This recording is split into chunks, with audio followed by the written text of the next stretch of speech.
राजन साळवी यांना एसीबीची नोटीस बजावण्यात आली आहे आणि राजन साळवी यांचा पुतण्या, भाऊ आणि वहिनीला सुद्धा एसीबी कडून नोटीस बजावण्यात आल्याचं कळतंय। अलिबाग एसीबी कार्यालयाने ही नोटीस बजावलेली आहे। गेल्या अनेक दिवसांपासून राजन साळवींच्या मालमत्तेची चौकशी सुरू आहे आणि आता त्यांच्या कुटुंबियांना सुद्धा, पुतण्या, वहिनी यांना सुद्धा एसीबीने नोटीस पाठवली आहे। प्रतिनिधी निलेश यांच्याकडून आपण आणखी अपडेट्स घेणार आहोत। निलेश, काय नेमकं एसीबीने म्हटलेलं आहे, कधी चौकशीसाठी हजर राहावं लागणार आहे साळवींच्या कुटुंबियांना?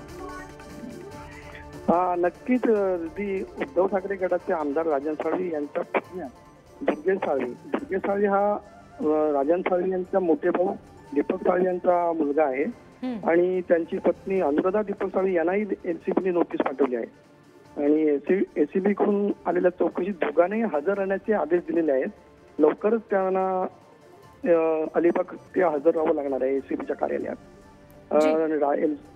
एसीबी कडून राजन साळवी यांची आमच्या मालमत्तेची चौकशी यापूर्वी झाली होती आणि त्यांच्याकडनं त्यांच्या अगदी घरात सुद्धा एसीबीचे लोक येऊन गेले होते। सगळ्या मिक्सर पासून सगळ्या साहित्यांची त्यांनी नोंद करून घेतली होती आणि त्याबद्दल त्यांचे खुलासेही देणं मागवण्यात आले होते। निलेश, धन्यवाद दिलेल्या सगळ्या माहितीसाठी।